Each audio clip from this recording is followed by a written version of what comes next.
Why did train robberies succeed so often in the Wild West? The answer isn't what you think. Forget the Hollywood version of gunslinging outlaws outsmarting brave lawmen. The real reason was systematic failure on every level.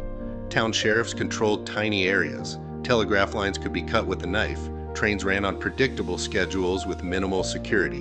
The combination of these vulnerabilities didn't just make robbery possible, it made it almost inevitable. In this video, I'll show you exactly how outlaws exploited each weakness to turn trains into sitting ducks. Town sheriffs and marshals usually had authority only inside small counties or town limits. Once a crime crossed those lines, pursuit and arrest became far more complicated. Their badges meant nothing once criminals crossed invisible boundary lines. A sheriff from Johnson County couldn't arrest anyone in Smith County, even if the crime happened just yards across the border. These weren't suggestions or guidelines. They were hard legal barriers that criminals learned to exploit. The Reno gang proved this weakness perfectly.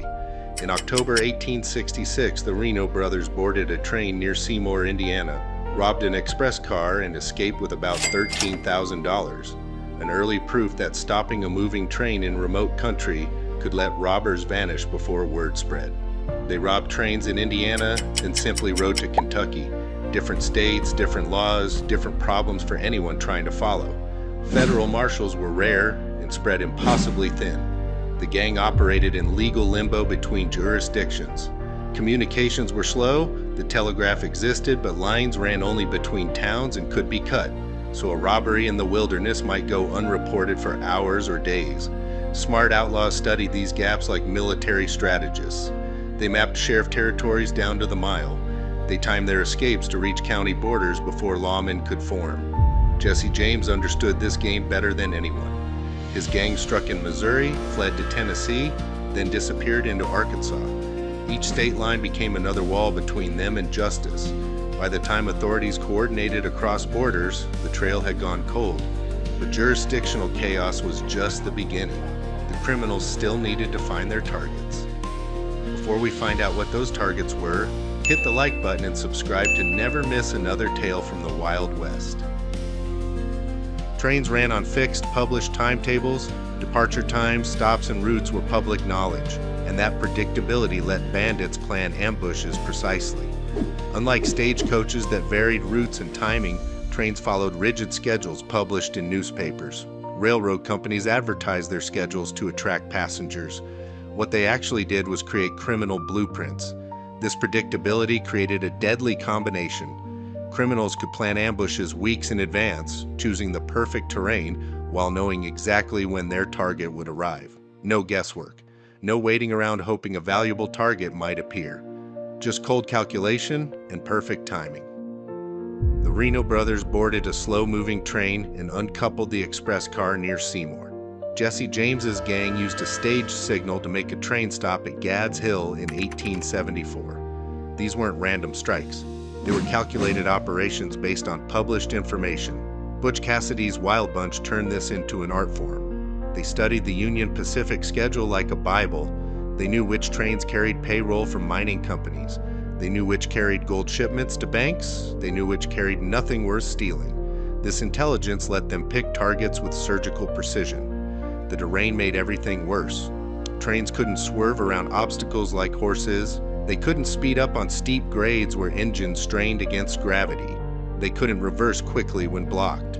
Once committed to a pay, locomotives became prisoners of their own tracks. In 1899, the Wild Bunch used explosive charges to stop a train and then used dynamite to blow open the express car safe.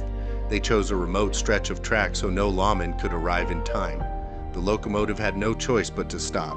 Unless a train carried a designated payroll or gold shipment, it often traveled without armed guards, leaving an express messenger and crew as the only real resistance. A few masked men could control an entire car full of people.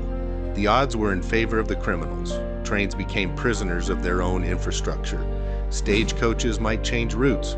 Banks might hire extra guards. The trains ran where the tracks went when the schedule said, at the speed the terrain allowed. Predictable schedules and weak onboard security made ambushes reliable, but robbers still needed to choose the right landscape to make escape certain. The perfect train robbery spot wasn't chosen by accident. It required specific terrain features that turned physics into an accomplice. The difference between success and capture often came down to reading the landscape like a military map.